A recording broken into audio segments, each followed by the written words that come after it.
معزز سامعین کرام، میرے نوجوان دوستوں بزرگوں، جشن شاہی امم میں آئے ہوئے تمام عاشقان مصطفیٰ اور منبر رسول پر بیٹھے ہوئے تمام علماء کرام و شورا اعظام، السلام علیکم ورحمۃ اللہ وبرکاتہ۔ حضرات محترم، یہ اٹھک بیٹھک کا جو ماحول آپ لوگوں نے بنا رکھا ہے، یہ محفل کے مزاج کو بالکل منتشر کرتا ہوا نظر آ رہا ہے۔ جب آپ جشن شاہی امم میں آئے ہیں تو آپ کو یہ سوچنا پڑے گا کہ ہمارا بیٹھنا بھی رسول اللہ کے لیے ہے اور ہمارا سننا بھی رسول اللہ کے لیے ہے۔ جب آپ نے یہ طے کر لیا تھا کہ ہم کو جشن شاہی امم میں چلنا ہے تو پھر یہ اٹھک بیٹھک کا ماحول کیسا؟ اس لیے بہتر ہے کہ جب آپ آ چکے ہیں تو اپنے وقت کو اور اپنے بیٹھنے کو رسول اللہ کے لیے وقف کر دیجیے، اور جس نے یہ سوچ لیا ہے یقیناً اس کا بیٹھنا بھی باعث ثواب ہے، اس کا سننا بھی باعث ثواب ہے۔ الحمدللہ الحمدللہ الذی فضل سیدنا و مولانا محمدا علی العالمین جميعا وأقامه يوم القيامة للمذنبين المتلوثين الخطائين الهالكين شفيعا، وصلى الله تعالى وسلم وبارك عليه وعلى كل من هو محبوب ومرضي لديه، صلاة تبقى وتدوم بدوام الملك الحي القيوم، ونشهد أن لا إله لا شريك له، ونشهد أن محمدا عبده ورسوله، أما بعد فأعوذ بالله من الشيطان الرجيم، بسم الله الرحمن الرحيم، اهدنا الصراط المستقيم،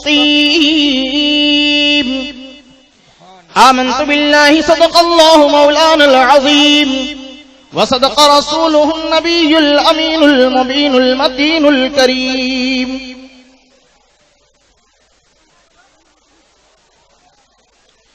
سلام اے آمنہ کے لال، اے محبوب سبحانی،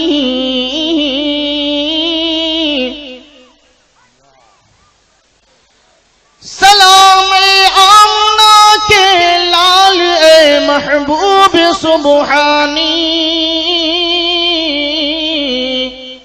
سلام اے فخر موجودات، فخر نوع انسانی،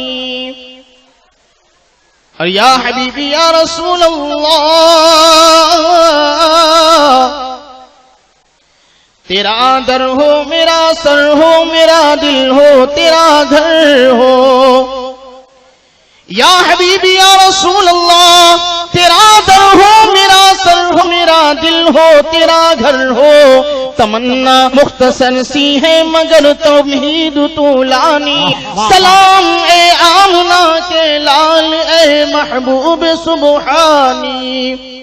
حضرات محترم، آئیے خوب عقیدت و محبت کے ساتھ بلند آواز سے اپنے آقا کی بارگاہ میں، جس نبی کا ہم اور آپ کلمہ پڑھتے ہیں، جس نبی کے تلوے کی چمک سے آج چاند چمک رہا ہے، جس نبی کے زلف مبارک کی مہک سے پوری دنیا مہک رہی ہے، اس نبی محترم کی مقدس بارگاہ میں آئیے خوب عقیدت و محبت کے ساتھ بلند آواز سے درود شریف پڑھ لیں۔ اللہم صلی علی سیدنا و شفیعنا و مولانا محمد معدن الجود والکرم وآلہ بارک وسلم، صلو علیہ، صلاۃ و سلام علیک یا رسول اللہ صلی اللہ تعالی علیہ وآلہ وسلم۔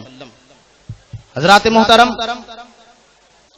آج نبی کی محفل میں، جشن شاہ امم میں صرف بجٹیا ہی کے مسلمان نظر نہیں آ رہے ہیں،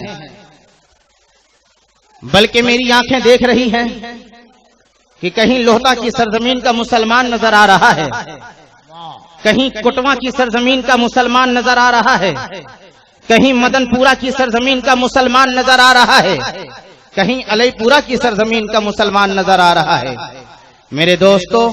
اور اس کے علاوہ بھی کہاں کہاں کے لوگ یہاں پر آئے رہے ہیں اور آ پہنچے ہیں، مگر میرے دوستو ذرا سوچو تو صحیح کہ یہ آنے والا یہاں پر کیوں آیا، یہ آنے والے اتنے لوگ یہاں اکٹھے کیوں ہوئے؟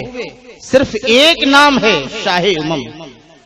اور اسی شاہ امم کے بینر تلے آج جب بجٹیا کے نوجوانوں نے آواز دیا تو ایک آواز پر بجٹیا اور اطراف و جوانب کے مسلمان اکٹھے ہو گئے۔ پتا یہ چلا جب ایک مرتبہ آواز دی جاتی ہے تو ہندوستان کی اس طریقے سے مسلمان اکٹھے ہوتے ہیں، مگر میرے دوستو کل جب کربلا کے میدان میں امام حسین علیہ جدہ علیہ الصلوۃ والسلام نے آواز دیا تھا تو دنیا کے مسلمان اکٹھے نہیں ہوئے تھے، مگر اللہ کے فرشتے سارے اکٹھے ہو گئے تھے کربلا کے منظر کو دیکھنے کے لیے۔ پوری دنیا ترس اٹھی تھی اور کربلا کے منظر سے آگے بڑھو، حشر کا میدان ہوگا، مصطفیٰ جان رحمت صلی اللہ تعالی علیہ وآلہ وسلم کے ہاتھ میں لواء الحمد ہو رہا ہوگا، اور ایسے وقت میں جس وقت میرے نبی کے ہاتھ میں جھنڈا ہوگا پوری دنیا کے مسلمان، عالم اسلام کے مسلمان نبی کے دامن مبارک کے تلے، نبی کے جھنڈے مبارک کے تلے اکٹھے ہوتے ہوئے نظر آئیں گے۔ مگر یاد رکھنا میرا ایمان بولتا ہے کہ آج کے مسلمان جس طریقے سے یہاں اکٹھا ہے کل نبی کے جھنڈے کے سائے تلے بھی اکٹھا ہوگا۔ سبحان اللہ، زندہ باد زندہ باد۔ کیوں؟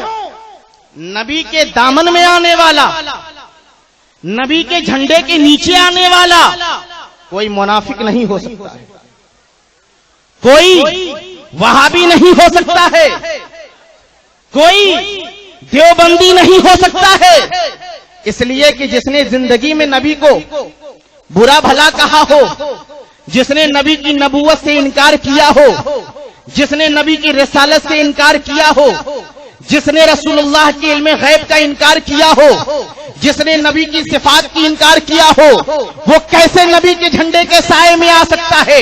اس لیے مسلمانوں ضروری ہے کہ جب آپ رسول اللہ کے نام پر جشن شاہ امم میں آئے ہو تو پھر ایمان و عقیدے کو درست کرنے کے لیے بھی تیار رہو اور کوشش کرو کہ ہم جس محفل میں جائیں میرا ایمان بھی درست ہو، میرا عمل بھی درست ہو۔ حضرات محترم ایک بار درود شریف پڑھیں تو پھر اصل مقصد کی بات ہوگی۔ اللہم صلی علی سیدنا و شفیعنا مولانا محمد معدن الجود والکرم وآلہ بارک وسلم صلو علیہ صلاۃ و سلاما علیک یا حبیبی یا رسول اللہ صلی اللہ تعالی علیہ وآلہ وسلم۔ میں نے قرآن مقدس کی جس آیت کریمہ کی تلاوت کی، اللہ سبحانہ تعالی ارشاد فرماتا ہے اہدنا الصراط المستقیم۔ یہ آیت کریمہ اللہ سبحانہ تعالی نے جو قرآن مقدس میں عطا فرمایا، یہ بندوں کے لیے اللہ کی جانب سے بندوں کو ایک طریقہ سکھایا گیا، دعا مانگنے کے آداب سکھائے گئے، اور اللہ نے فرمایا اے میرے بندو تم میری بارگاہ میں اس طریقے سے دعا کرو، اہدنا الصراط المستقیم، اے اللہ ہمیں سیدھے راستے پر چلا، اے اللہ ہمیں سیدھے راستے پر چلا۔ اب آپ دیکھیں کہ یہ سیدھا راستہ کون سا ہے، کون سے سیدھے راستے پر اللہ نے چلنے کا حکم عطا فرمایا ہے، یہ سیدھا راستہ کیسا سیدھا راستہ ہے میرے دوستو؟ اب سیدھے راستے کی تلاش میں جب آپ پڑھو گے تو آپ کو سیدھا راستہ ملے گا کہاں؟ کون سا سیدھا راستہ ہے؟ کس راہ پر چلیں گے تو ہمیں پتا چلے گا کہ یہی سیدھا راستہ ہے، یہی سیدھا راستہ ہے۔ اب آپ سیدھے راستے کو تلاش میں نکلیں گے، جب سیدھے راستے کو پتا لگانے کے لیے نکلیں گے تو آپ کہاں جائیں گے؟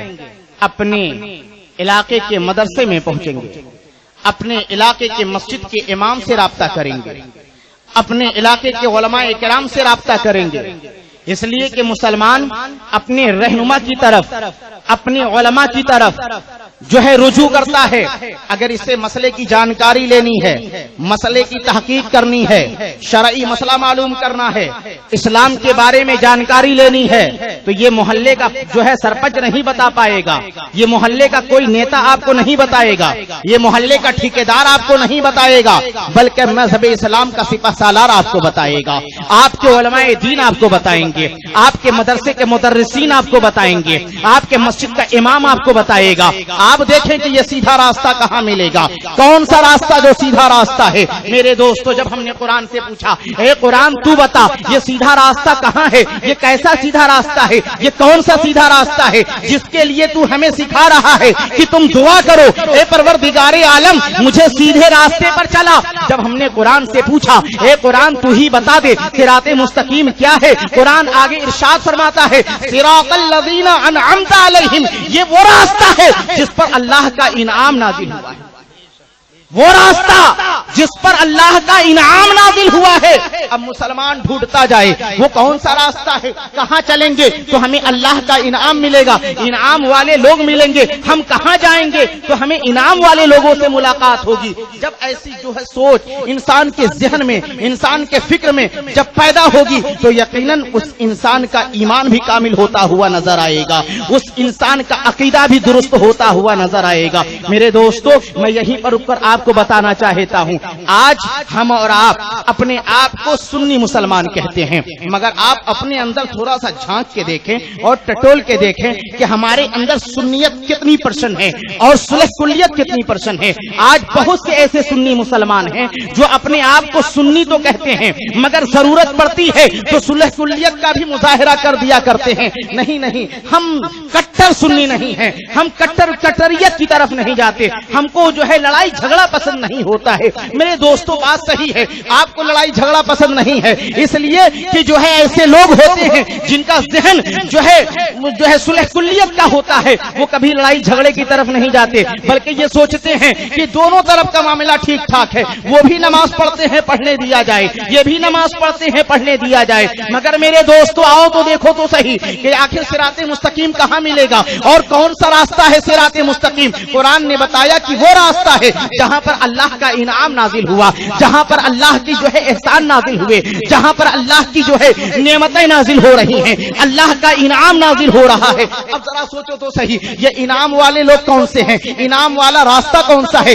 انعام کہاں نازل ہوا ہے۔ قرآن آگے ارشاد فرماتا ہے انعم اللہ من النبیین والصدیقین والشہداء والصالحین، یہ وہ لوگ ہیں جن پر اللہ کا انعام ہوا جب تم ڈھونڈنے آئے ہو۔ قرآن کہتا ہے آؤ آؤ میرے دامن میں آؤ، میں تمہیں بتا رہا ہوں اللہ کا انعام کہاں نازل ہوا ہے، اللہ نے کا احسان کہاں نازل ہوا ہے۔ وہ کون لوگ ہیں جن پر اللہ کا احسان نازل ہوا، وہ کون لوگ ہیں جن پر اللہ کا انعام نازل ہوا۔ قرآن کہتا ہے وہ نبیوں کی جماعت ہے، وہ صدیقین کی جماعت ہے، وہ شہداء کی جماعت ہے، وہ صالحین کی جماعت ہے۔ میرے دوستو، پتہ یہ چلا نبیوں کی جماعت کے ساتھ جو رہا اسے انعام ملا، اس لیے کہ نبی پر انعام ہوا، نبی کے دامن کو جس نے تھاما اسے انعام ملا۔ صدیقین پر انعام ہوا، صدیقین کا دامن جس نے تھاما اسے انعام ملا۔ شہداء پر انعام ہوا، شہداء کا دامن جس نے تھاما اس پر انعام ہوا، اس لیے کہ قرآن نے ہمیں اچھا راستہ بتایا، قرآن نے ہمیں بتا دیا اسی راستے پر چلو جہاں پر انعام خدا بندی ہوا ہے،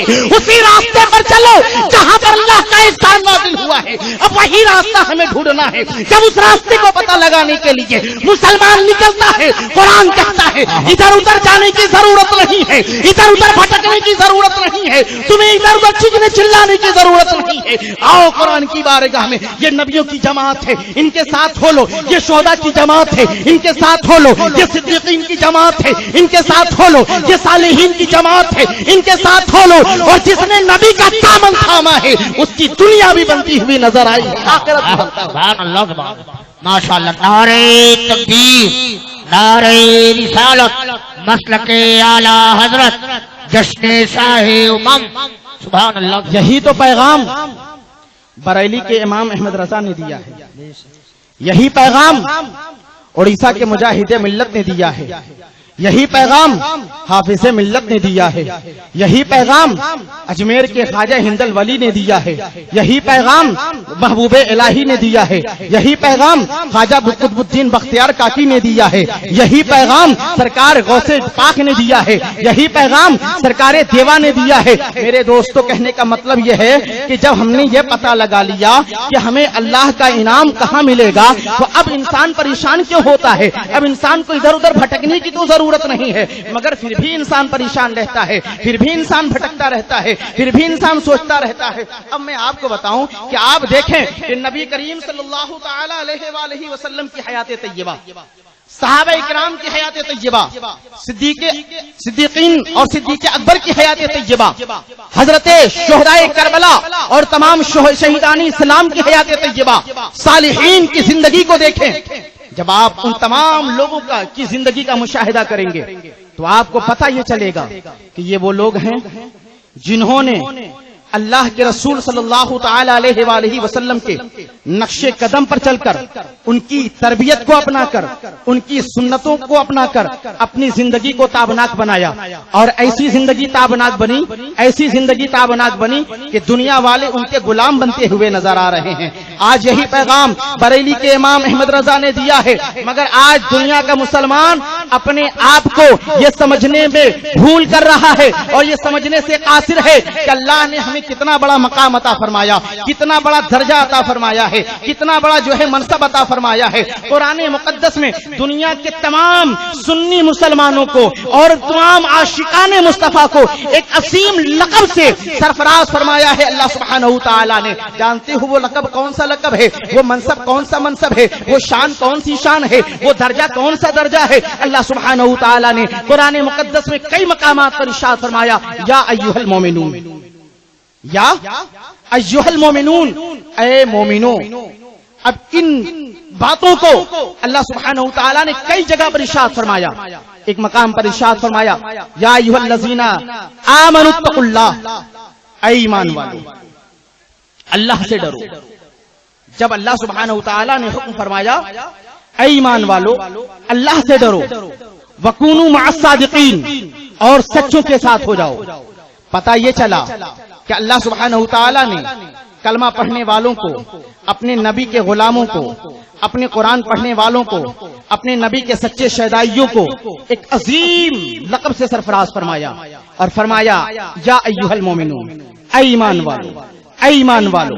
آپ دیکھو ایک انسان کو اگر آپ جھوٹا کہہ دو تو وہ بدک اٹھتا ہے، پریشان ہو جاتا ہے، اس کے چہرے پر بل پڑاتے ہیں۔ اگر کسی کو جو ہے نالائق کہہ دیا ہے، مگر کسی کی تعریف کر دی جائے، کہا جائے یہ بڑا سخی آدمی ہے، یہ بڑا دلدار آدمی ہے، بڑا احسان کرنے والا آدمی ہے، یہ بڑا دولت مند آدمی ہے، جیسے ہی وہ اپنی تعریف سنتا ہے اس کے کلیجے جو ہے پھولنے لگتے ہیں، اس کا سینہ چوڑا ہونے لگتا ہے، اس کے چہرے حشاش و بشاش نظر آنے لگتے ہیں، اس لیے کہ دنیا نے اس کی تعریف کر دیا ہے۔ جب دنیا نے تعریف کیا ہے، دنیا کے ایک انسان نے تعریف کیا ہے، اے مسلمان تو اتنا خوش ہوتا ہوا نظر آتا ہے، مگر تیرے عمل کی بنیاد پر، تیرے محبت رسول کی بنیاد پر، تیرے عقیدے کی بنیاد پر تیرے رب نے تعریف کر کے اتنا بڑا درجہ عطا فرما دیا اور کہہ دیا، یا ایھا المومنون، اے ایمان والو۔ مگر آپ کو ذرا سا احساس تک نہیں ہوا، آپ نے ذرا سا سوچا تک نہیں کہ میرے رب نے مجھے اتنا بڑا مقام عطا فرمایا،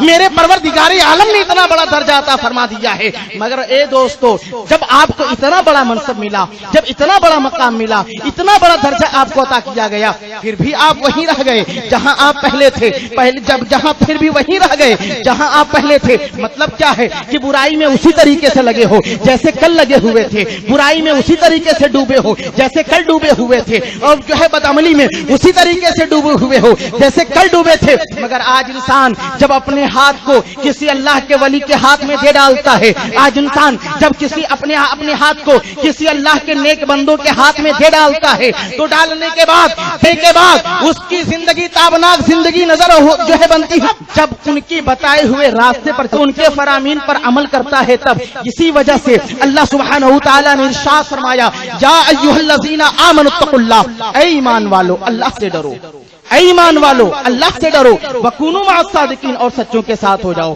جب بندہ اللہ سے ڈر کر سچوں کے ساتھ ہوتا ہے اب اس کے اندر تقوی اور پرہیزگاری گھر کرنے لگتی ہے. بندہ اس کے اندر جو ہے اس کے اندر جب جو ہے تقوی اور پرہیزگاری آنے لگتی ہے اب وہی انسان اللہ کی بارگاہ میں مقبول ہونے لگتا ہے. وہی انسان اللہ کی بارگاہ میں درجہ بدرجہ بلند ہونے لگتا ہے. اب اسی انسان کو کہیں اللہ سبحانہ تعالیٰ نے کتب بنایا ہے, اسی انسان کو اللہ سبحانہ تعالیٰ نے کہیں ابدال کا درجہ عطا فرمایا, کہیں صالحین کا درجہ عطا فرمایا, کہیں اقطاب کا درجہ عطا فرمایا, کہیں غوث کا درجہ عطا فرمایا, کہیں ولی کا درجہ عطا فرمایا. پوری دنیا کے اندر آپ دیکھیں دنیا کے اندر اولیاء کرام پائے جا رہے ہیں, پوری دنیا کے اندر اولیاء کرام پائے جا رہے ہیں, مگر آپ اپنی نظر اٹھا کر دیکھیں جتنے بھی اولیاء کرام ملتے ہیں آپ کو یہ صرف اور صرف اہل سنت والجماعت میں ملتے ہیں, صرف اہل سنت والجماعت میں ملتے ہیں.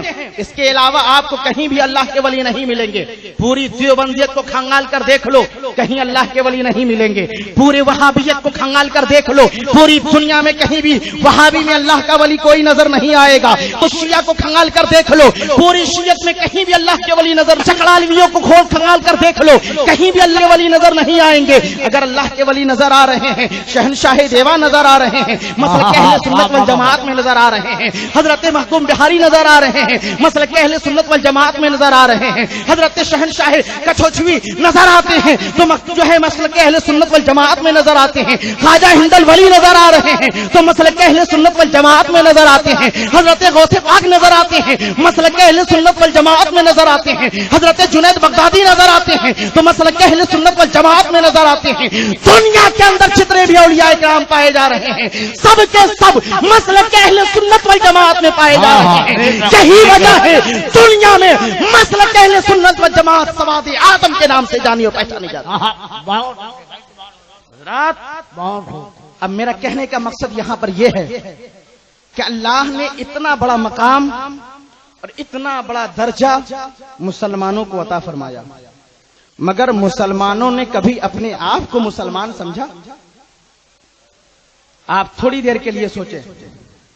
میں آج کی تقریر میں میں کچھ آپ سے لینا بھی چاہوں گا اور کچھ آپ کو دینا بھی چاہوں گا, اس لیے کہ ہمارے بجٹیہاں لمحی سرائے سرجن کے جیالے نوجوانوں نے آج وہ کارنامہ انجام دکھایا ہے جو جو ہے نام بلگچھا کا آ رہا ہے اس لیے کہ بلگچھا میں کافی دن تک قیام کیا ہوں.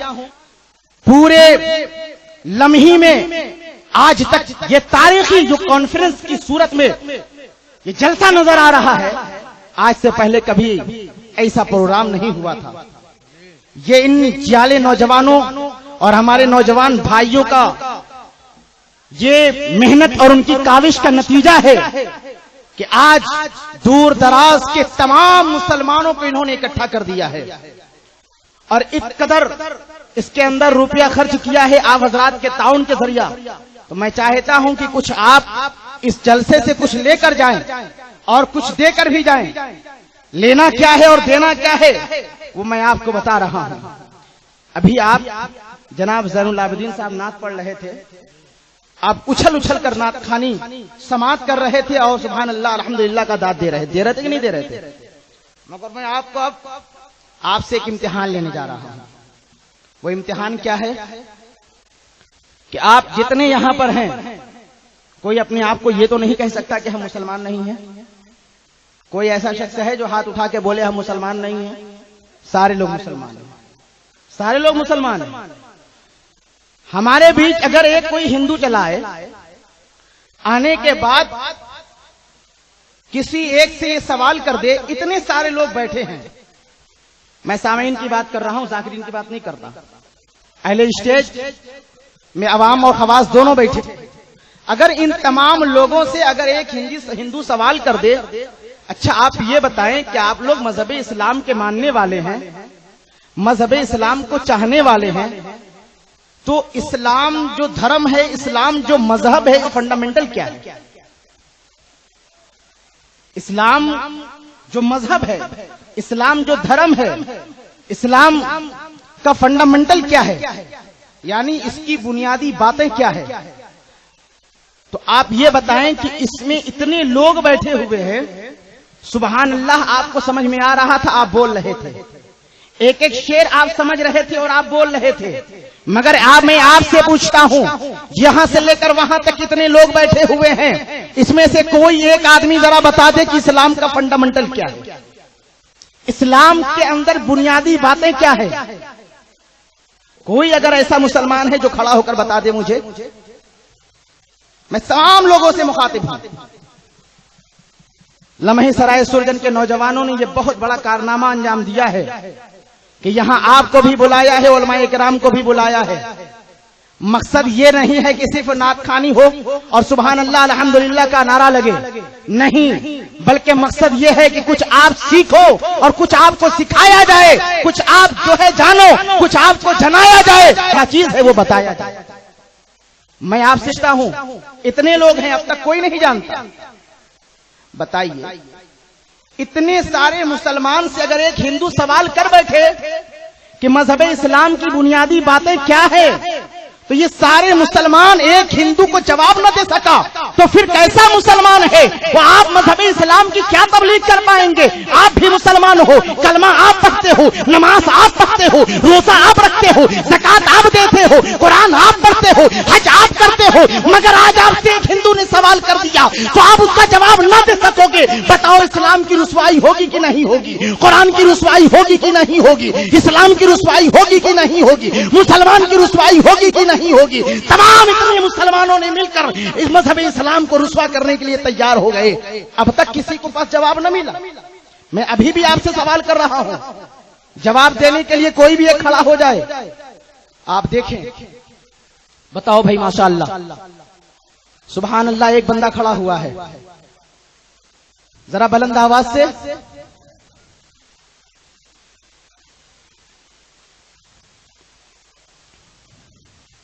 ان کی آواز یہاں تک نہیں پہنچ رہی ہے، غالباً وہ کچھ کہنا چاہ رہے ہیں. حضرات محترم، آپ دیکھیں، تقریر تو آپ ہمیشہ سنتے رہتے ہیں، آپ تقریر تو ہمیشہ سنتے رہتے ہیں، مگر آپ دیکھیں کہ مذہب پر اگر کسی نے سوال کر دیا، ایک مسلمان جواب نہ دے سکتا. یہاں سینکڑوں نہیں ہزاروں مسلمان بیٹھے ہوئے ہیں اور ہزاروں مسلمان نے مل کر اسلام کو نیلام کرنے کے لیے تیاری کر ڈالی. آپ سوچیں گے آخر یہ ہمارے اندر اتنی کمزوری کیوں ہے؟ ہمارے اندر اتنی کمزوری کیوں؟ ہم بھی تو مسلمان ہیں، ہماری یہ تمام احباب مسلمان ہیں، مگر آج کوئی جواب نہ دے سکا.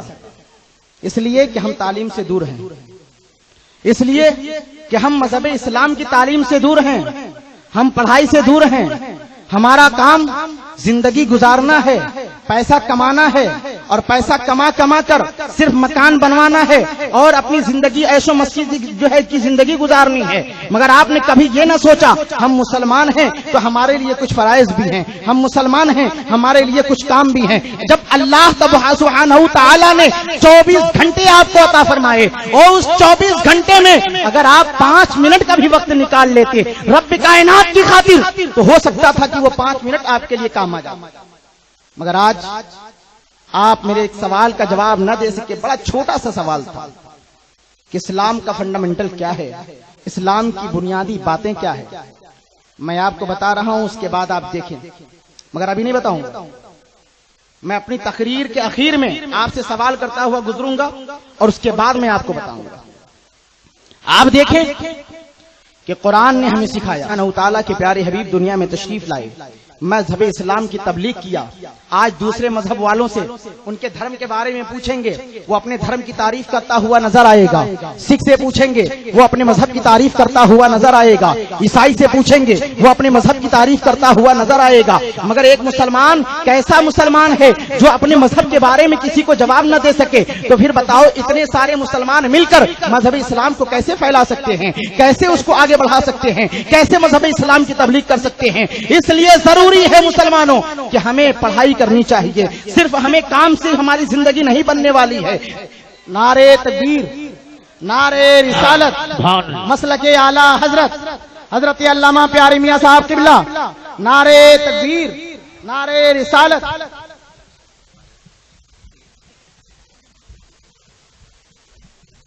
درود پاک پڑھیں اللہم صلی علی سیدنا و شفیعنا و مولانا محمد مادر الجود والکرم وآلہ وبارک وسلم صلو علیہ صلاۃ و سلام علیک یا حبیبی یا رسول اللہ صلی اللہ تعالی علیہ وآلہ وسلم.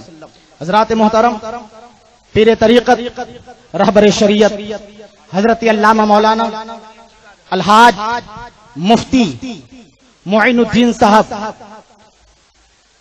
پیارے میاں صاحب کے بلا مدذل نورانی ممبر رسول پر جلوہ افروز ہو چکے ہیں، جو آج کے اس جشن شاہ امم کے صدر اعلیٰ کی حیثیت سے ہیں. آپ ان کے چہرے کی زیارت بھی کرتے رہیں اور جو کچھ میں بول رہا ہوں میری گفتگو کو سماعت بھی کرتے رہیں. آپ دیکھیں کہ میں نے آپ سے پوچھا تھا مگر کوئی بتا نہ سکا. پتہ یہ چلا مذہب اسلام سے ہم کتنے دور ہیں. نام کے مسلمان ہیں مگر کام کے مسلمان نہیں ہیں. نام کے ہمارے سر پہ ٹوپی ہوتی ہے مگر کام کی یہ ٹوپی نہیں ہے. یہ ٹوپی جو عام طریقے سے کہی جاتی ہے، کسی نے کسی کو ٹوپی دے دیا یعنی کسی نے کسی کو دھوکہ دے دیا، اسی طریقے سے آپ کا بھی معاملہ ہے. مگر میرے دوستو، جب آپ تھوڑی دیر کے لیے سوچو کہ یقیناً ہم بھی مسلمان ہیں، میرے اوپر بھی کچھ ذمہ داریاں ہیں. صحابہ اکرام نے جب کلمہ پڑھا تو اس کلمہ کی لاج انہوں نے رکھی، مصطفیٰ جان رحمت کے نقش قدم پر چلتے رہے، مذہب اسلام کی تبلیغ کرتے رہے. مگر آپ دیکھو کہ آپ نے کتنے کو کیا سکھایا ہے. آپ نے سکھایا ہے تو گالی سکھائی ہے، آپ نے سکھایا ہے تو برائی سکھائی ہے. میں آپ کو بتاتا چلوں، اسی محلے کا حال یہ ہے، اور صرف اسی محلے کا نہیں بلکہ ہندوستان کے اکثر مسلم بستی کا حال یہ ہے. دوسری بستی میں جائیں گے شرابی آپ کو کم نظر آئے گا، جواری آپ کو کم نظر آئے گا، مگر جتنے مسلمان بستی ہے ان جب بستیوں میں آپ جائیں گے شرابی وہاں آپ کو زیادہ نظر آئیں گے، جواری وہاں آپ کو زیادہ نظر آئیں گے. پولیس والے بھی پریشان ہو کر چھوڑ دیتے ہیں. جانے تو یہ مسلمان قوم ایسی قوم ہے جو خود بخود ذلیل ہوگی، خود بخود مرنے لگے گی، مگر یہ پولیس والے جانتے ہیں یہ کون ہوتے ہیں. یہ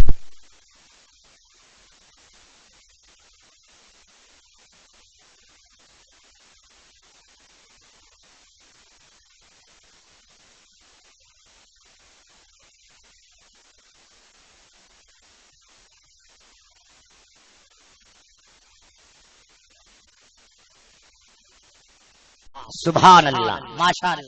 یہ ہر آدمی پر ضروری نہیں ہے. اور آج تو حال یہ ہے ہر آدمی جو شریعت کے جو جتنی مسائل ہیں اس پر ڈسپانس چاہتا ہے، اس پر اس کے اندر قلت چاہتا ہے، اس کے اندر کمی چاہتا ہے.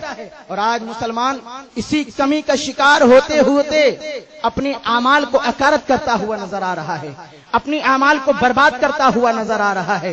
ادھر قرآن ہم سے کہتا ہے اہدنا الصراط المستقیم، صراط مستقیم پر چلو، صراط مستقیم پر چلنا ہے، وہ راستہ جس پر اللہ کا انعام ہوا. مگر آپ بتاؤ کہ جب آپ شراب پی کر چلو گے کیا یہی صراط مستقیم ہے؟ جب آپ جوا کھیلنے کے لیے گھر سے نکلو گے یہی صراط مستقیم ہے؟ اور آج یہی بدعملی کا نتیجہ ہے کہ محلے محلے میں برائیاں پنپ رہی ہیں، محلے محلے میں یہ ہے برائیاں پنپ رہی ہیں. اور اسی برائیوں کا نتیجہ ہے جو آج آپ کے محلے میں اتنا بڑا حادثہ ہوتا ہوا نظر آیا. یہ اسی برائی کا ایک حصہ ہے. مگر اے مسلمانوں، آج بھی اپنی آنکھ کو کھول لو تو سمجھ میں آ جائے گا کہ ہاں ہم کتنی گہرائی کے اندر ہیں، ہم کس قدر جو ہے برائیوں کے دلدل میں پھنسے ہوئے ہیں. میرا نبی چاہتا ہے ہم گناہوں سے بھی پاک ہو جائیں، میرا رب چاہتا ہے ہم تقوی والے ہو جائیں، میرا رب چاہتا ہے ہم جو ہے تقوی والے ہو جائیں، ہم نمازی ہو جائیں، ہم جنتی ہو جائیں. مگر مسلمان جنت سے دور ہوتا ہوا نظر آ رہا ہے، مسلمان جنت سے جو ہے کنارہ کش ہوتا ہوا نظر آ رہا ہے. پھر بھی اپنے آپ کو آپ سمجھتے ہو کہ ہم جنتی ہیں. جنتی کیسے ہوں گے جب ہم اللہ کی راہ پر چلیں گے؟ جنتی کیسے ہوں گے جب ہم اسلام کے طریقے پر چلیں گے؟ جنتی کیسے ہوں گے جب مصطفیٰ کے بتائے ہوئے راستے پر چلیں گے؟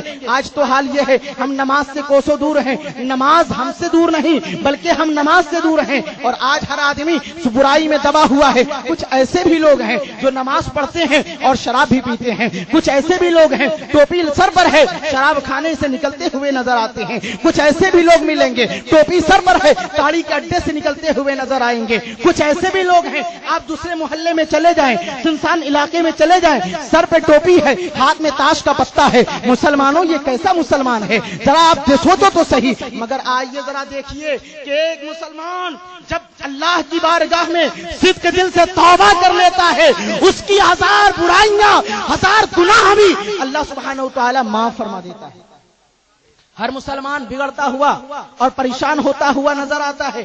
اللہ کے رسول صلی اللہ تعالی علیہ وآلہ وسلم کی بارگاہ میں بھی ایک صحابی رسول آئے، آنے کے بعد بہت پریشان، یا رسول اللہ بہت دن سے پریشان ہوں، یا رسول اللہ پہلے میرے باغ ہرے بھرے رہا کرتے تھے، میرے آقا اب میرے باغ کے اندر جو ہے کھجور بہت کم پیدا ہو رہا ہے، میرے جو ہے کھجور کے درخت سوکھتے جا رہے ہیں، یا رسول اللہ ہم بہت پریشان نظر آتے ہیں۔ میرے آقا نے مشاہدہ فرمایا، اس کے چہرے کو دیکھا، چہرے کو دیکھنے کے بعد حضرت علی کو بلایا، حضرت علی قریب آئے، میرے آقا کے پاس حضرت علی آئے، میرے آقا نے اس جو ہے صحابی کے ساتھ حضرت علی کو لگا دیا، اور لگانے کے بعد فرمایا اے علی جا اس کے جو ہے باغیچے میں چلا جا، اے علی چلا جا، اور حضرت علی گئے۔ جانے کے بعد حضرت علی کرم اللہ وجہ الکریم نے اس کی جو ہے باغیچے میں جا کر کوئی دعا نہیں پڑھا ہے، کوئی جو ہے وظیفہ نہیں پڑھا ہے، نہ میرے آقا نے کوئی وظیفہ دیا، نہ میرے آقا نے کوئی دعا بتایا، بلکہ حضرت علی پہنچے، اور پہنچنے کے بعد حضرت علی نے اس کے جو باغیچے میں کھجور کا درخت تھا اس کو پکڑا ہے، پکڑ کر آپ نے ہلایا ہے، جیسے ہی ہلانا شروع کیا حضرت علی جا کر وہاں کوئی وظیفہ نہیں پڑھتے ہیں، وہاں جا کر قرآن کی کوئی آیت نہیں پڑھتے ہیں، جا کر وہاں کوئی درود آپ نے نہیں پڑھا، کوئی دعا نہیں پڑھا، بلکہ اسی باغیچے کے کھجور کے درخت کو پکڑ کر ہلانا شروع کیا۔ جیسے ہی ہلایا اوپر سے ایک ہڈی کا ٹکڑا زمین پر گرا۔ کیا گرا؟ ہڈی کا ٹکڑا زمین پر گرا، اور جیسے ہی ہڈی کا ٹکڑا زمین پر گرا حضرت علی نے اس ہڈی کے ٹکڑے کو اٹھا لیا، آقا کی بارگاہ میں لے کر آئے۔ حضرت نبی کریم صلی اللہ تعالی علیہ وآلہ وسلم نے اس ہڈی کے ٹکڑے کو لیا ہے، اور لینے کے بعد حضرت نبی کریم صلی اللہ تعالی علیہ وآلہ وسلم ارشاد فرماتے ہیں یہ ایک بے نمازی کی ہڈی ہے، ہڈی یہ ایک بے نمازی کی ہڈی ہے، اور یہ بے نمازی کی ہڈی اس کھجور کے درخت پر ڈال دیا گیا تھا، یہ اسی بے نمازی کی ہڈی کی نحوست ہے جو اس کے باغیچے کی برکت اٹھا لی گئی تھی۔ اے مسلمانوں، جس جو ہے باغیچے میں ایک بے نمازی کی ہڈی کا ٹکڑا پہنچ جائے تو اس کے باغیچے کی برکت ختم ہو جائے، تو جس گھر میں پورے گھر کا آدمی بے نمازی ہوگا اس گھر میں کیسے برکت آئے گی؟ جس گھر میں مکمل بے نمازی ہوگا، شوہر بھی بے نمازی، بیوی بھی بے نمازی، باپ بھی بے نمازی، بچوں ہے ماں بھی بے نمازی، بچہ بھی بے نمازی، تو بتاؤ کہ اس گھر میں رحمت کہاں سے آئے گی؟ اس گھر میں برکت کہاں سے آئے گی؟ اس گھر میں اللہ کی رحمت کہاں سے آئے گی؟ اس لیے ضروری ہے مسلمانوں کی نماز پڑھو۔ اللہ نے ارشاد فرمایا ہے، قرآن میں آپ کو طریقہ بتایا گیا، اہدنا الصراط المستقیم، صراط مستقیم۔ یہ صراط مستقیم ہے کیا؟ یہی اللہ والوں کا راستہ ہے، یہی اللہ سبحانہ و تعالیٰ کے محبوب بندوں کا راستہ ہے۔ جب اللہ والوں کے راستے پر آپ چلو گے تو یقیناً صراط مستقیم پر ہوگے، اور جس نے اس راستے کو چھوڑا یقیناً وہ بھٹکتا ہوا نظر آیا، اور جب بھٹکتا ہوا نظر آیا ہے تو اس لیے دوستو ضروری ہے کہ اپنے آپ کو سدھارو، اپنی ایمان کو بھی درست کرو، اپنے عقیدے کو بھی درست کرو، اور اپنے عقیدے کو درست کرنے کے لیے، اپنے ایمان کو درست کرنے کے لیے ایک کامل انسان، کامل پیر کے ہاتھ میں ہاتھ دینا بھی ضروری ہے۔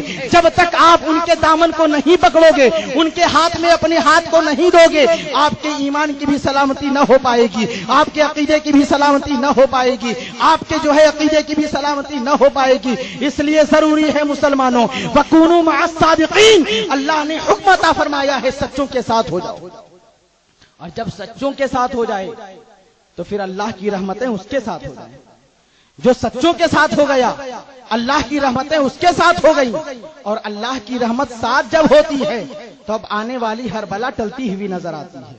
جب اللہ کی رحمت ساتھ ہوتی ہے آنے والی ہر بلا ٹلتی ہوئی نظر آتی ہے، یہاں تک کہ اس بندے کی کوئی غلطی کی وجہ سے اللہ کا عذاب بھی آتا ہے تو اس کی جو ہے کوئی نیک عمل کی بنیاد پر اس کی جو ہے وبا، اس کی سزا، اس کے عذاب کو ٹال دیا جاتا ہے۔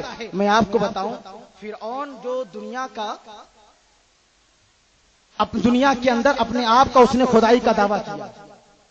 فرعون کا نام سنا ہے آپ نے؟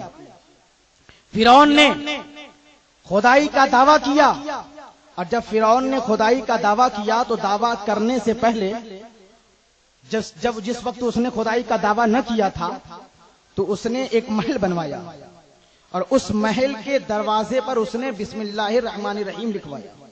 کیا لکھوایا؟ بسم اللہ الرحمن الرحیم لکھوایا. اور جب بسم اللہ الرحمن الرحیم لکھوا لیا اب اس محل میں رہنے لگا. مگر جب اسے شرارت سوجھی اور اس کو اپنے آپ میں ایک غرور پیدا ہوا اور پھر وہ اپنے آپ کو رب اعلیٰ کا اعلان کروایا، انا ربکم الاعلیٰ کہلوانا شروع کیا، کہ جو ہے اس نے اپنے آپ کو خدا کہلوانا شروع کیا، تو اللہ سبحانہ وتعالیٰ کے پیارے نبی حضرت موسیٰ کلیم اللہ علیہ نبینا علیہ الصلوۃ والسلام، حضرت موسیٰ علیہ الصلوۃ والسلام نے رب کی بارگاہ میں عرض کیا، اے پروردگار عالم،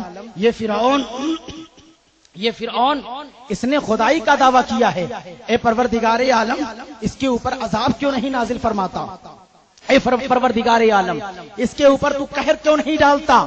پروردگار عالم نے ارشاد فرمایا، اے موسیٰ تو جانتا ہے جب اس کے اوپر میں عذاب بھیجنا چاہتا ہوں یہ اپنے مکان پہ ہوتا ہے. اے موسیٰ جب میری قہر، جب میرا عذاب، جب میرے عذاب کے فرشتے، جب میرے قہر و غضب کے فرشتے جب قہر کو لے کر اس کے اوپر جانا چاہتے ہیں تو اس کے دروازے پر میرا پیارا نام لکھا ہوا ہے، اس کے دروازے پر میرا پیارا نام لکھا ہوا ہے. اس نے بسم اللہ الرحمن الرحیم اپنے دروازے پر لکھ دیا ہے اور اسی رحمت والے نام کی برکت کی وجہ سے یہ بچ جاتا ہے اور میری رحمت کے جو ہے میری رحمت کو یہ گوارا نہیں ہوتا. جہاں پر میری رحمت والے نام لکھے ہو، جہاں میری برکت والے نام لکھے ہو، وہاں پر میرا عذاب نازل کیا جائے. اس لیے اے موسیٰ میرے قہر کے فرشتے، عذاب والے فرشتے واپس چلے آتے ہیں. اے موسیٰ گھبرانے کی ضرورت نہیں ہے، اس لیے کہ اس کا عذاب، اس کے اوپر عذاب جو ہے اس کے محل میں نہیں دیا جائے گا بلکہ محل کے باہر دیا جائے گا. اے مسلمانوں یہاں سے میں آپ کو ایک سبق دینا چاہتا ہوں. دیکھو ایک جو موسیٰ وہ فرعون جس نے خدائی کا دعویٰ کیا، آپ تو کلمہ پڑھنے والے ہو، آپ تو اللہ پر ایمان لانے والے ہو، آپ تو قرآن پڑھنے والے ہو، آپ تو نماز پڑھنے والے ہو، آپ تو روزہ رکھنے والے ہو، آپ تو قرآن پڑھنے والے ہو.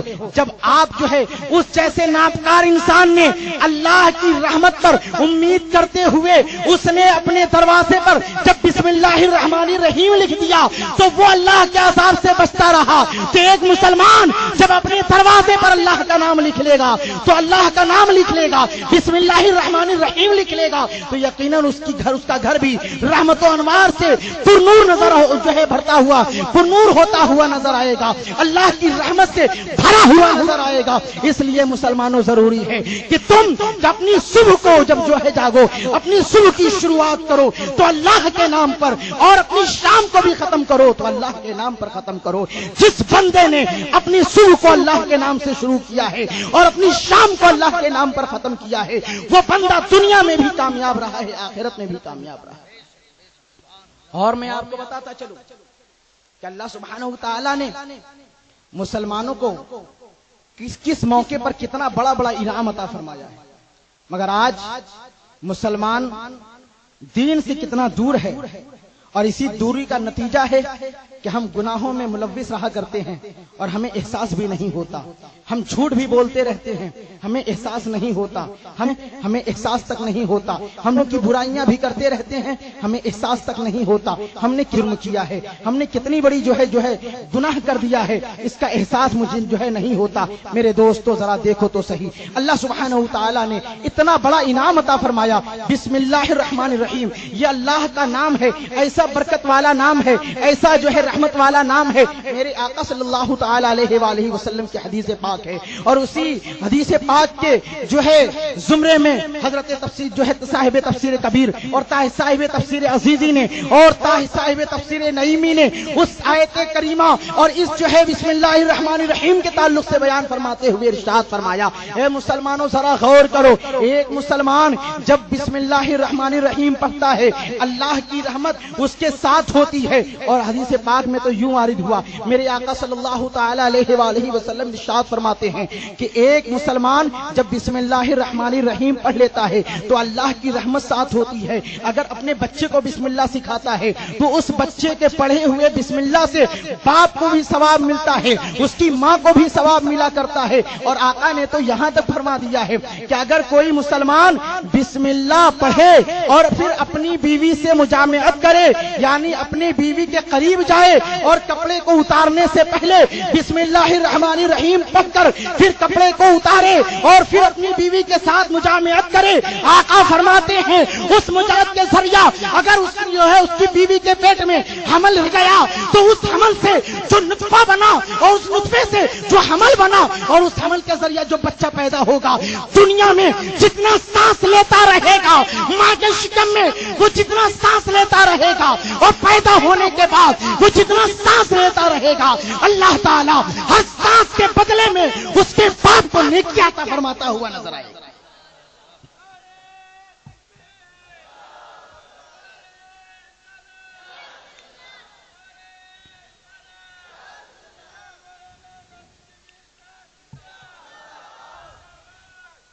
اس لیے ضروری ہے مسلمانوں اپنے آپ کو سمجھنے کی کوشش کرو کہ اللہ نے کتنا بڑا مقام ہمیں عطا فرمایا ہے. ہم نے اپنے آپ کو کیا سمجھا ہے, اللہ نے کتنا بڑا درجہ عطا فرمایا ہے, مگر ہم اپنے آپ کو اب تک سمجھ نہیں پائے. ہم مسلمان ہیں, یقیناً مسلمان ہیں, مگر مسلمان ہوتے ہوئے بھی ہمارا کام مسلمان کا نہیں ہے. ہمارا صرف نام مسلمان کا ہے, ہمارا کام بھی مسلمان والا ہونا چاہیے. ہمارا جب نام مسلمان ہے تو ہمارے جو ہے طریقے بھی مسلمان والے ہونے چاہیے. جب مسلمان اپنے آپ کو مسلمان سمجھ کر رب کی بارگاہ میں جھکتا ہے, جب وہی مسلمان باہر نکلتا ہے تو اللہ سبحانہ وتعالیٰ کی رحمت جھوم اٹھتی ہے اور اللہ سبحانہ وتعالیٰ اپنے پیارے فرشتوں سے پکار کر کہتا ہے, اے میرے پیارے فرشتوں دیکھو یہ ہمارے بندے ہیں, یہ میرے سے میرا ذکر کرتے ہوئے نظر آ رہے ہیں, میرے گھر سے میرا ذکر کرتے ہوئے نکل رہے ہیں. انہی کے بارے میں تو اللہ نے فرمایا فاذکرونی اذکرکم, تم میرا ذکر کرو میں تمہارا ذکر کروں گا. آقا کریم صلی اللہ تعالی علیہ وآلہ وسلم نے اپنے صحابہ کو جو تربیت عطا فرمایا ہے, اپنے صحابہ کو جو پیغام دیا ہے, آقا کریم صلی اللہ تعالی علیہ وآلہ وسلم نے صحابہ کرام کو یہی تو پیغام دیا ہے, اے میرے صحابہ تم کو اللہ نے دین عطا فرمایا ہے, تم کو اللہ نے پیارا رسول عطا فرمایا ہے, تم کو اللہ نے کلام عطا فرمایا ہے, تم کو اللہ نے نماز عطا فرمایا ہے, اور اسی نماز کے صدقے میں اللہ سبحانہ وتعالی نے دنیا میں مسلمانوں کو جنت میں اعلیٰ مقام عطا فرمایا ہے. آپ دیکھیں کہ ہم مسلمان ہیں مگر مسلمان ہوتے ہوئے بھی ہم گناہ کرتے ہیں, ہمیں آپ کو احساس نہیں ہوتا ہے. آج یہاں اتنے لوگ بیٹھے ہیں اور بیٹھے ہوئے آپ خود سوچیں کہ آج حال یہ ہے ایک دوسرے مسلمان سے ملتا ہے, جب ایک دوسرے سے ملتا ہے بڑی خوش دلی کے ساتھ ملتا ہے, ہاں بھائی بہت اچھے ہیں آپ, بڑے اخلاق مند ہیں آپ, اور ایک دوسرے میں جب ملاقات ہوتی ہے تو اس قدر خوش جو ہے دلی کے ساتھ ملاقات ہوتی ہے, اور جیسے ہی وہ بندہ تھوڑی دیر کے لیے غائب ہوتا ہے چلا جاتا ہے, یار بڑا نیچ آدمی تھا, یار بڑا فسادی آدمی تھا, بڑا کمینہ آدمی تھا, جب تک منہ کے سامنے تھا تو آپ اس کی تعریف کرتے رہے, اور جیسے ہی منہ سے پھرا ہے کنارے ہوا ہے آپ کہنے لگے بڑا نیچ آدمی تھا, بڑا کمینہ آدمی تھا, بڑا جو ہے بدزبان آدمی تھا, بڑا ایسا تھا ویسا ہے, ہزار قسم کی اس کی شکایتیں شروع ہو گئی. میرے دوستو اللہ کے پیارے رسول صلی اللہ علیہ وسلم فرماتے ہیں اگر تمہیں کسی مسلمان کی تعریف کرنی ہے تو اس مسلمان کے منہ پر نہ کرو, اور اگر کسی کی شکایت کرنی ہے تو اس مسلمان کے منہ پر کرو, تاکہ تعریف اگر تم نے کسی مسلمان کی اس کے منہ پہ کر دی تو گویا تم نے اس کی گردن کاٹ دی, اور اگر کسی مسلمان کے پیٹ پیچھے تو نے اس کی شکایت کر دی تو گویا تم نے زنا سے بھی بدتر کام کیا ہے. جانتے ہیں چگل خوری کس کو کہتے ہیں؟ پیٹ کے پیچھے کسی کی شکایت کرنا. چگل خوری کسے کہتے ہیں؟ پیٹ کے پیچھے کسی کی شکایت کرنا. غیبت کسی کے پیچھے اس کے غائبانے میں اس کی شکایت بیان کرنا, جو اس کے اندر عیب نہیں ہے وہ عیب بیان کرنا, اور چگل خوری اس کے بارے میں کسی کو دوسری طریقے سے برائی بیان کرنا. میرے دوستو ذرا دیکھو کہ اللہ کے پیارے رسول صلی اللہ علیہ وسلم اس کو ہم لوگ کوئی عیب نہیں سمجھتے, اس کو ہم لوگ کوئی گناہ نہیں سمجھتے, ایک عام سی بات ہے, عام سا یہ اپنے اندر ایک محاورہ بنا ہوا ہے, ایک طریقہ بنا ہوا ہے. جیسے ہی ایک دوست دوسرے دوست سے ملتا ہے اس کی شکایت جو ہے تعریف شروع ہو جاتی ہے, اور جب دوسرا دوست کے بعد کا تذکرہ ہوتا ہے جو یہاں موجود نہیں ہے اس کی شکایت ہو جاتی ہے. اور یہ برائی اور یہ عیب خاص طور سے ہمارے یہاں عورتوں میں پائے, جہاں چند عورتیں اکٹھی ہوتی ہیں ایک دوسرے کی جو ہے گھر کی ہو جاتی ہے. مگر آئیے ذرا دیکھیے تو صحیح, یہ شکایت شروع ہم لوگ کرتے ہیں یہ سلسلہ جو شروع ہوتا ہے اس سے کتنا بڑا نقصان ہے. میرے آقا صلی اللہ تعالی علیہ وآلہ وسلم ارشاد فرماتے ہیں غیبت یہ زنا سے بھی زیادہ بدتر ہے. جس نے غیبت کیا اس نے جو ہے زنا سے بھی زیادہ گناہ جو ہے کیا ہے. جس نے کسی کی غیبت کی اس نے زنا سے بھی زیادہ بڑا گناہ کیا ہے. میں سوچو تو صحیح کہ زنا کیا، زنا تو یوں ہی جو ہے گناہ ہے اور ایک گناہ عظیم ہے، گناہ کبیرہ ہے، مگر آقا ارشاد فرماتے ہیں غیبت اس سے بھی بڑا گناہ ہے، اس سے بھی بڑا گناہ ہے، اس سے بھی جو ہے خطرناک گناہ ہے. اس لیے کہ زنا کرنے والا انسان اگر رب کی بارگاہ میں صدق دل سے توبہ کر لے اور رب کی رحمت کو اگر پیار آ جائے تو اللہ سبحانہ وتعالی معاف کر دے گا، اس کی بخشش ہو جائے گی. اگر زنا کرنے والا رب کی بارگاہ میں صدق دل سے توبہ کر لے اور توبہ کرنے کے بعد توبہ کر رہا ہو، رب کی رحمت کو اگر پیار آ جائے، رب اسے معاف کر دے، اس کی معافی ہو جائے گی، اس کی بخشش ہو جائے گی. مگر اے مسلمانوں یاد رکھو، اگر آپ نے اپنے دوست کی غیبت کیا ہے، آپ نے اپنے پڑوسی کی غیبت کی ہے، آپ نے اپنے بھائی کی غیبت کیا ہے، آپ نے اپنے رشتہ دار کا غیبت کیا ہے، اپنے محلے والوں کا غیبت کیا ہے، اپنے خاندان والوں کی غیبت کیا ہے، تو یاد رکھنا تمہاری لاکھ معافی مانگنے کے بعد بھی اللہ معاف فرمانے والا نہیں. اس وقت تک جب تک کہ جس کی غیبت آپ نے جو ہے غیبت کی ہے اس نے معاف نہ کیا، جس کی غیبت آپ نے کی ہے جب تک وہ معاف نہیں کرے گا اس وقت تک اللہ بھی معاف نہیں فرمانے والا ہے. چاہے تمہاری نماز جتنی ہو، تمہارا روزہ جتنا ہو، تمہارے حج جتنے ہو، تمہارا تقوی اپنی جگہ پر، تمہارا صدقہ اپنی جگہ پر، تمہارا حج اپنی جگہ پر، تمہارے مال و دولت خرچ کرنا اپنی جگہ پر، مگر سب کے سب کنارے ہو جائیں گے اور تمہارا غیبت کرنا اپنی جگہ پر سامنے آ جائے گا. رب فرمائے گا پہلے تم اس کو راضی کر لو، جب وہ راضی ہو جائے گا تو پھر میں تم سے راضی ہو جاؤں گا. آپ دیکھیں کہ ایک دولت مند آدمی، ایک تقوی پرہیزگار والا آدمی، زندگی بھر نماز پڑھنے والا آدمی، اور ایک شرابی کی اس نے غیبت کر ڈالی، ایک جواری کی اس نے غیبت کر ڈالی، ایک کمزور طبقے کے انسان کی غیبت کر ڈالی، اور آج اس شرابی کے ہاتھوں یہ جنت میں مجبور ہو گیا جانا. ایک کمزور انسان نے ایک بڑے پاور والے انسان کو روک لیا ایک غیبت کی وجہ سے. مسلمانوں ذرا سوچو کہ کتنا بڑا گناہ ہم کرتے ہیں. اور میرے آقا تو ارشاد فرماتے ہیں کہ غیبت انسان کی نیکیوں کو ایسا کھاتا ہے جیسے کہ نمک کو پانی میں ڈال دیا جائے اور نمک پانی میں گھل کر ختم ہو جائے، پتہ بھی نہ چلے.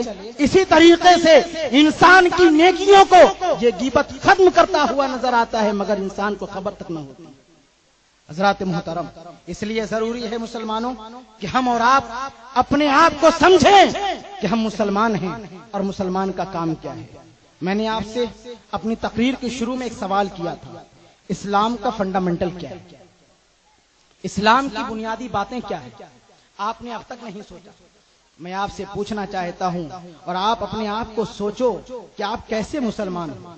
اگر یہی سوال آپ سے کوئی غیر مسلم کر دے تو وہاں آپ خود بھی رسوا ہو رہے ہو اور اپنی قوم کو بھی رسوا کر رہے ہو، اپنی سماج کو بھی رسوا کر رہے ہو، اپنے اسلام کو بھی رسوا کر رہے ہو.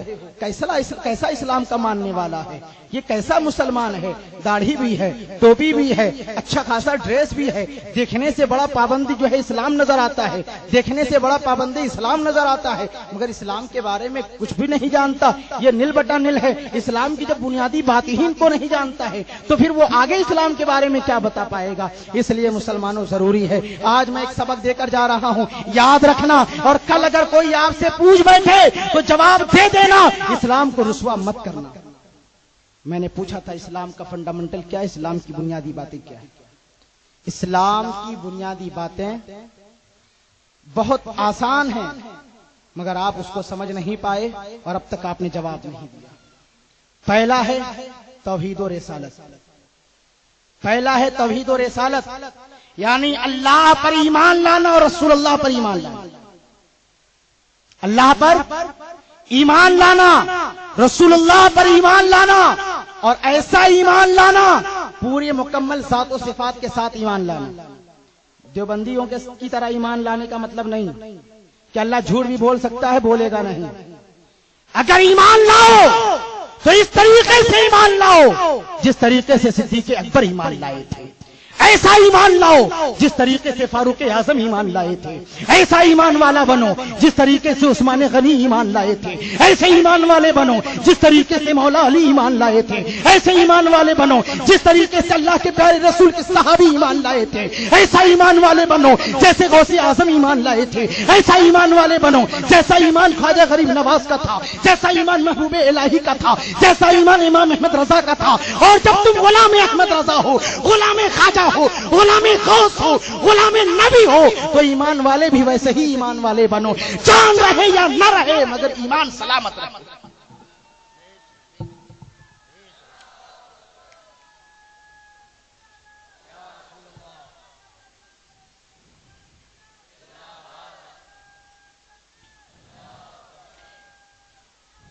میں نے بتایا پہلا ہے توحید و رسالت، اللہ پر ایمان لانا اور رسول اللہ پر بھی ایمان لانا. رسول اللہ پر ایمان لانے کا مطلب یہی ہے کہ ان کے تمام ذات و صفات پر ایمان لانا. یہ نہیں کہ ہاں یہ ہے وہ نہیں ہے، ایسا ہے ویسا نہیں ہے، سرکار کو یہ پاور ہے وہ پاور نہیں ہے، دیکھ پاتے ہیں نہیں دیکھ پاتے ہیں، سن پاتے ہیں نہیں سن پاتے ہیں. یہ سچا جو مسلمان ہوتا ہے وہ ہر طریقے سے ایمان لاتا ہے، اور جو سچا ایمان والا نہیں ہے اس کا حال یہ ہے وہ یہی جانتا ہے میرے سامنے ہوتے تو سن لیتے، اب مدینہ میں قبر کے اندر لیٹے ہوئے ہیں، وہ کیا سن پائیں گے، وہ کیا دیکھ پائیں گے، وہ کیا وہ بول پائیں گے، وہ کیا وہ دے پائیں گے. مگر ایک جو سنی مسلمان ہے اس کا عقیدہ یہ ہے کہ میرے آقا کا جو ہے مدینہ کی سرزمین پر ہے، مگر میرے آقا وہیں سے دے رہے ہیں، میرے آقا وہیں سے سن رہے ہیں، میرے آقا وہیں سے دیکھ رہے ہیں، اس لیے کہ اللہ نے ان کو شاہد و ناظر بنا کر بھیجا ہے. اور نماز، تیسرا روزہ، پھر زکات، پھر حج. یہ 5 جو بنیادی اسلام کی بنیادی باتیں ہیں، اسی کو اسلام کا فنڈامنٹل کہتے ہیں. بات سمجھ میں آ گئی؟ یہ اتنی چھوٹی سی سوال تھے مگر آپ کی خاموشی نے پوری محفل پر سناٹا طاری کر دیا. اور یہی خاموشی کل اگر کسی عیسائی یا کسی ہندو یا کسی دوسرے مذہب کے لوگ اگر یہ سوال کر دیتے اور آپ خاموش رہ جاتے تو یقیناً نام کی رسوائی ہو جاتی. اس لیے مسلمانوں، کربلا میدان میں امام حسین نے اپنا آل و اولاد کو قربان کر دیا مگر اسلام کو رسوا ہونے نہیں دیا. میرے دوستو، صحابہ کرام نے مکے کی سرزمین پر اپنے آپ کو کٹوا کر اپنی بیویوں کو بیوہ کر دیا مگر اسلام کو رسوا ہونے نہیں دیا. میرے آقا نے اپنے دندان مبارک کو شہید کروا دیا مگر اسلام کو رسوا ہونے نہیں دیا. اے مسلمانوں، اسی رسول اللہ کے غلام آپ بھی ہو. اے مسلمانوں، اسی رسول اللہ کے کلمہ پڑھنے والے آپ بھی ہو. رسول کریم صلی اللہ تعالی علیہ وسلم کا واسطہ میں آپ کو دیتا ہوں، جب آپ مسلمان ہو تو صحیح طریقے سے اسلام میں داخل ہو جاؤ اور اسلام کو سمجھنے کی کوشش کرو، اسلام کو پڑھنے کی کوشش کرو، اسلام کو بولنے کی کوشش کرو. یقیناً جس نے اسلام کو سمجھا، اسلام کو پڑھا اور اسلام پر عمل کیا، اللہ سبحانہ وتعالی نے اس کی زندگی کو بہتر زندگی بنا دیا ہے. اور بہتر زندگی کب ہو سکتی ہے؟ بہتر زندگی کب ہو سکتی ہے؟ جب آپ جو ہے لقد کان لکم فی رسول اللہ اسوۃ حسنہ پر عمل کرتے ہوئے نظر آؤ گے، مصطفیٰ جان رحمت کی سنت کو اپناتے ہوئے نظر آؤ گے، رسول اللہ کی اسوہ حسنہ پر چلتے ہوئے نظر آؤ گے، تو آپ کی زندگی بہتر زندگی ہوگی، کامیاب زندگی ہوگی. رب کی بارگاہ میں دعا ہے اللہ سبحانہ وتعالی آج کی اس محفل مقدس کو اپنی بارگاہ میں قبول فرمائے. اور عاشقہ مدینہ کے جملہ ارکان جنہوں نے اس شاندار سے اسٹیج کو سجایا، علماء کرام کو بلایا، تمام سامعین کے لیے بہتر انتظام کرنے کی کوشش کی، اللہ سبحانہ وتعالی ان تمام نوجوانوں کو اور تمام ہمارے بزرگوں کو جو ہے اس کی جزائے خیر عطا فرمائے، ان کے کاروبار میں ترقیاں عطا فرمائے. جن لوگوں نے اس جو ہے پروگرام میں چندے کے ذریعے تعاون کیا، اپنی محنت کے ذریعے تعاون کیا ہے، دیکھ ریکھ میں تعاون کیا ہے، جس حیثیت سے بھی حصہ لیا ہے، اللہ ان کے حصہ لینے کو قبول فرما کر جزائے خیر عطا فرمائے۔ اور صرف یہی لوگ قابل رشک نہیں، قابل مبارکباد نہیں، بلکہ آج کی اس محفل مقدس میں آنے والے تمام سامعین حضرات بھی قابل مبارکباد ہیں کہ آپ نے اپنے جو ہے نیند کو قربان کیا ہے، اپنے وقت کو قربان کر کے رسول شاہی امم کی جو ہے جشن شاہی امم کے اس بینر تلے آپ حاضر ہو کر غلامی رسول کا ثبوت دے رہے ہیں۔ اللہ آپ کی شرکت اور آپ کی حاضری کو قبول فرمائے، اور ساتھ ساتھ رب کی بارگاہ میں اس جو ہے مظلوم کی خاطر دعا ہے، اللہ سبحانہ و تعالیٰ جو اشتیاق احمد جو اسی کمیٹی اسی ممبر کا ایک رکن تھا، جس کو آج سے چند دن پہلے شہید کر دیا گیا، رب کی بارگاہ میں دعا ہے اللہ سبحانہ و تعالیٰ اس مظلوم شہید کو اپنی بارگاہ میں جو ہے بہتر جزا عطا فرمائے اور اس کی بخشش و مغفرت فرمائے، اور تمام حضرات اس کی خاطر دعا کریں اللہ اس مظلوم شہید کو جو ہے جنت الفردوس میں آپ کی اور ہماری تمام شرکت کو قبول فرمائے۔ وآخر دعوانا